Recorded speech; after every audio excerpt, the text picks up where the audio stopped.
तो कल कर ली है साहब के तरफ तो दिन में आज ज्यादा को उस कच्छ में था।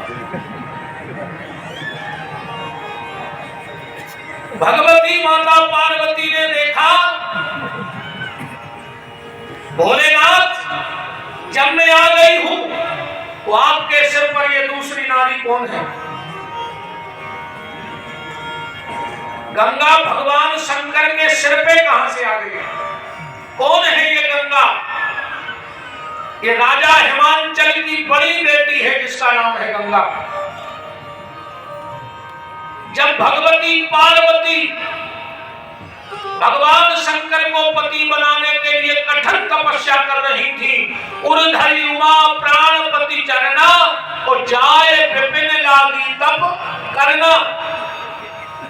कहते हैं जो बेटी अपने पिता के घर में रह करके भजन पूजन करती है, साधना करती है, तो उस भजन पूजन के प्रभाव से उसको बहुत सुंदर वर मिलता है, बहुत सुंदर परिवार मिलता है। अब आजकल की क्या हालत है कि चाहती फिल्म मारो तो मिल गो चिलम मारो, चाहती फिल्म मारो के कोनो हीरो मिल जाए तो मिल गो चिलम मारो, क्योंकि भजन तुमने किया नहीं। तो उसी समय माता पार्वती भजन कर रही थी और उसी समय गंगा घर में बैठ के भगवान शिव को पति के रूप में प्राप्त करने के लिए बैठी थी। एक दिन बातों बातों में दोनों बहनों में चर्चा हो गई। पार्वती ने कहा, हे भैया बिल्कुल शांति से, अपन को कहा वो सकोच बिल्कुल।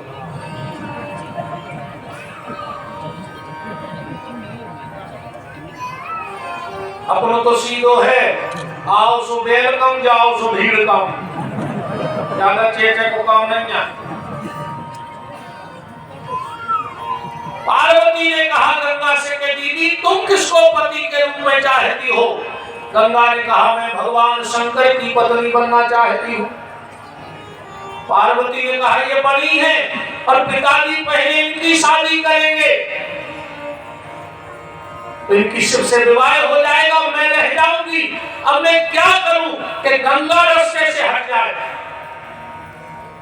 पार्वती ने कहा सच में चाहती हो कि भोलेनाथ तुम्हारे पति बने?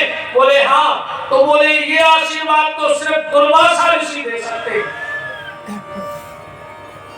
और परसों वो हिमांचल पधार रहे।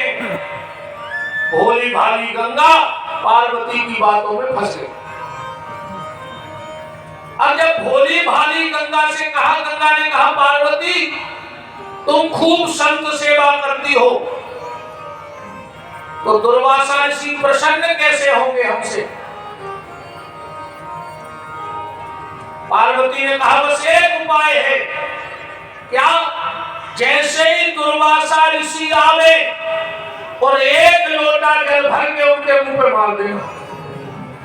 अब बताओ दुर्वासा जैसो बाबा हर को पानी मार दे रहे, पर भोली भाली गंगा दिमाग में बात बैठ गई। दूसरे दिन जैसे ही दुर्वासा ऋषि आए और गंगा ने एक लोटा जल भर करके अब दुर्वासा के मुंह पे मार दिया। आग बबूले हो गए दुर्वासा और कहा कन्या तूने मेरे ऊपर पानी फेंका है, जा मैं तुझे श्राप देता हूं, तू नारी की देह छोड़ दे और इसी समय जल बन जाए।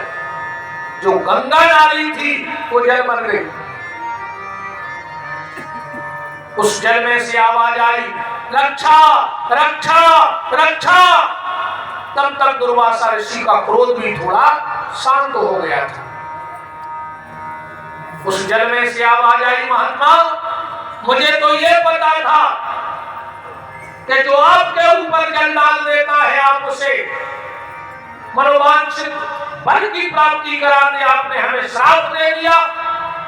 दुर्वासा ने ध्यान करके देखा, ओ ये तो गड़बड़ हो गया। कहा बेटी श्राप तो मिथ्या हो नहीं सकता, तुझे तो जल बन के रहना पड़ेगा, पर मैं तुझे एक आशीर्वाद देता हूं, अब तू साधारण जल बन करके नहीं रहेगी, यहां से सीधी ब्रह्मा के कमंडल में जाएगी, और जब भगवान वामन अवतार लेंगे तो इसी जल से भगवान के चरण धोए जाएंगे, और तू जगत में पतित पावनी गंगा के नाम से पूज्य हो जाएगी। और एक वरदान और मैं तुझे देता हूं, तेरे जल में कभी कीड़े नहीं पड़ेंगे, गंगा जल में नर्मदा जल में कभी कीड़े नहीं पड़ते हैं। जैसे ही गंगा चलने लगी, जल में से आवाज आई, पार्वती तूने मेरे साथ छल किया है, अब पत्नी तो तू ही शंकर की बनेगी, क्योंकि मेरी देह रही नहीं, पर मैं भी तुझे श्राप देके जा रही हूं, मेरा श्राप है तेरे लिए, तू पत्नी तो शंकर की बनेगी, कभी शंकर के पुत्र की मां बनने का सौभाग्य तुझे प्राप्त नहीं होगा, तू कभी शंकर के संतान की मां नहीं बन पाएगी, मेरा श्राप है। इसीलिए विद्वान बैठे हैं, जब कार्तिकेय जी का जन्म हुआ तो पार्वती जी से नहीं हुआ, गंगा में हुआ है, और गणेश जी का जन्म भगवान शंकर से नहीं हुआ, मेल से हुआ है, मेल से। लोग तो कहते हैं मेल से, बल्ला की जगह ना करो, मेल से हुआ है, मेल से नहीं हुआ। और अगर मेल से भाव तो पार्वती कब से न नहाओ, तो इतनो मेल छाओ तो के बाद बच्चों बन जाओ। मेल कहते हैं संस्कृत में उंटन को, जो माताएं उंटन लगाती हैं, उससे गणेश जी का जन्म हुआ। और फिर रामायण में एक बात और आती है, भगवान शंकर और पार्वती के विवाह में गणेश जी का पूजन हो गया, हुआ कि नहीं हुआ? मुनि अनुशासन गणपति